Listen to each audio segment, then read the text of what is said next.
Hey guys, welcome back to Intuitive Angling, and appreciate you guys coming by the channel to check the video out. And guys, today we're going to be talking about how you bounce back from a slow start or a bad day, or say for example you get out on the lake, you're all pumped up and you're jacked up and you're excited about fishing. All of a sudden it's noon, you don't got a bass in the boat. How can you bounce back from that situation and salvage the day? I got some good tips and advice that's really helped me that I want to share with you guys in today's episode, so we're going to get into that. Also, guys, a couple quick things before we get started. We've only got a couple days left, I think 3 days left on the big sale on my Solar Bat Series RB2 and RB3 series glasses, the Founders Day sale. Get a pair by the end of the month, 3 days from now. You get them at 30% off, and also you get a free pair of sunglasses, a free $100 pair of sunglasses with a purchase of one of my RB2 or RB3 series glasses. You can also use my promo code RandyB for free shipping and handling. So I'll have the Solar Bat link in this video description if you guys like to get one. And also, guys, thank you very much, man, for everybody that has taken time to hit that subscribe button here at Intuitive Angling, to join up as a channel member of Intuitive Angling. Free and easy to do that, guys. Hitting that subscribe button, hitting the like button, leaving a comment, and especially hitting that hype button is a good way to support the channel, and we really appreciate that. Okay, this is going to happen to everybody. It happens to me. It happens to, Kevin Van Dam. It happens to Larry Nixon. It happens to anyone. I mean, everybody is going to have a situation where they get out there and you go, what the heck's going on? It's like, why aren't these fish biting? I can't believe the fish aren't biting.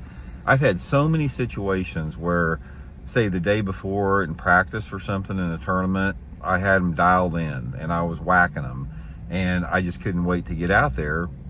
And then all of a sudden it's 10:30 the next morning and you're sitting there just like, you just can't figure out what's going on. It's like, I don't understand. Where did these fish go? Nothing's changed. Why are they not biting?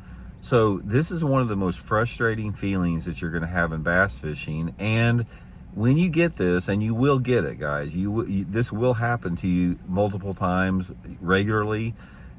Just tell yourself that it's not me. It's like, this is nothing that's unique to my experience. It happens to everybody. So just, sort of be kind to yourself when it does happen. But there are some things that you can do to turn it around that I sort of want to talk about today in the video. Okay, now first of all, sometimes there can be just one adjustment that you have to make, but many times it's a multifaceted adjustment that you have to make, and it usually follows sort of the same categories. First of all, you have to determine, if you're not catching them, you have to determine if you're in the best water or not. That comes with experience, because you can be in the best water in the lake that has the most fish in it, and even if you don't throw the right bait or the right color, you're still going to catch some fish because there's a lot of fish there. But if you're in an area that doesn't have a lot of fish in it, you can be throwing the best lure and the high-tech stuff. You're still not going to catch anything. You got to be around the fish. So you have to determine right off the bat if you're around the fish based upon the time that you're there.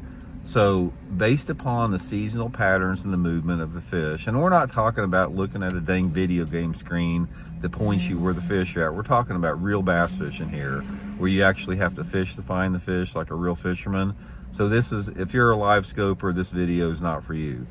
So here's the thing that how I approach it.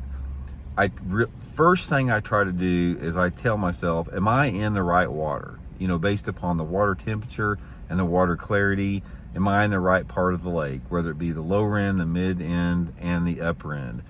And if I say, for example, if I fished half the day and I'm not catching anything, this is the first question I ask me. It's like, okay, do I need to make an area change? Based upon everything. Sometimes I do, and sometimes I don't. Sometimes I says, there's no reason I need to leave here. It's like, according to everything that I've got in my experience, I've got the cover here, I've got the habitat. Sorry about the beeping out there. Some dude's backing up with a truck. But if you've got the right habitat, you've got the right cover, maybe you got an area that's not getting a lot of fishing pressure, you got deep water access, you can see bait fish. So if you're confident that the area that you have is the right area to be in and there's some life there, this is when you have to make some type of a technique or lure adjustment. And this can be a lot of different things. It can be a lure color change. It can be a lure profile change. It can be a complete lure category change. So let me give you just a generic example that you can apply to everything. Let's say you get out there and you have been catching them on a blackback chartreuse colored crankbait, and the day before you're catching them off that. And you get out there the next day and they're not touching a blackback chartreuse. First thing you have to do is like, okay, did anything change? It's like, is the wind speed different? Has the water clarity changed? Has the light intensity changed?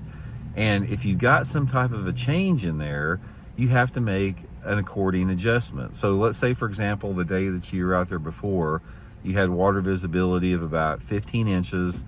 You had a partly cloudy day, and you had like a 10-mile-an-hour wind that had a nice little breeze on the water, and you're catching them on the blackback chartreuse. The day that you're out there, let's say, for example, now you've lost your clouds. It's not partly cloudy anymore. You don't have the sun popping in and out of clouds. It's completely sunny, and your wind has been reduced to 5 miles an hour from 10 miles an hour. So you don't have as much commotion on the water. It's a little bit brighter out there. Water clarity is a change, but it's just a little bit different. In a situation like that, the brightness, the light intensity increase, and the wind decrease is going to give you more light penetration in the water. So the only thing you may have to do to just completely change your day around is to change to shad pattern. Maybe the fish don't want something that's so bright, simply because you do have more light penetration, and you can put on a perch pattern crankbait or some type of a shad pattern crankbait, and all of a sudden you start catching them. That's one adjustment, and you can apply that to anything. It could be the opposite. The day before, you could be catching them on a shad pattern, and then the day that you're not catching them, say that you had more clouds rolling in, the wind picked up, and then you got to move to the blackback chartreuse. So always try to make a lure color adjustment first to change everything in the area that you're in. The next thing that you have to do is you have to make a lure category change if it's not working. Let's go back to the same thing. You were catching them on the crankbait the day before really good, and all of a sudden they're not biting it. And you change your colors, and maybe you change the size of your crankbait. Still nothing's happened. The fish may have switched from active chasing mode, where they want a horizontal moving bait, to maybe they're on the bottom, and maybe they want a jig or a Texas rig worm or a shaky head or something like that. Because based upon factors like fishing pressure and wind and sun, sometimes bass are in a chasing mood more than others. So the next thing you can do is go from a reaction bait to a slow bait, or vice versa. If you were catching them on a jig the day before and they got off it, then you might have to go to a crankbait.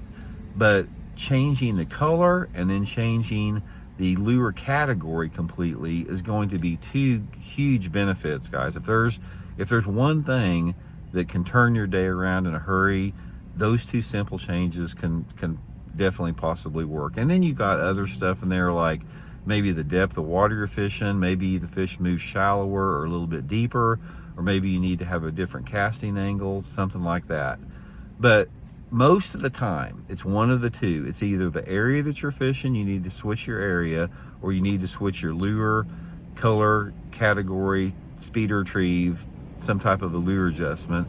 And sometimes it's both. Sometimes you may be in an area that, the fish just aren't fired up there. And sometimes, you need to run 5 miles down the lake and pick up something completely different. Let's say you were catching them on the mid-lake with a crankbait the day before, and then the next day nothing's working, and you pick up, and instead of throwing a crankbait on rocky banks on the mid-lake, you run down to the lower end of the lake and you pick up a topwater bait, like a walking bait, and you start running main lake points and you start whacking them. So it's just a matter of constantly moving and trying stuff. And I've got what's called the 15-minute rule in my fishing, sometimes 20-minute rule, where I'll try a new approach, a new color, a new bait, a new area for 15 or 20 minutes. And if that's working, fine, I'll keep developing it. If that doesn't work, then I try something else for 15 or 20 minutes. And eventually, you're going to hit on something that's working. And just one final thing I'll leave you guys with, without getting this video going forever, is every hour that you go by without catching a fish, you are closer and closer to figuring those fish out, as long as you make adjustments. If you make adjustments hour by hour, you are going to get closer and closer and closer to catching fish. So just let that sort of bring some peace into your mind as far as your fishing approach. So anyway, I hope it helps out, guys. We'll talk later.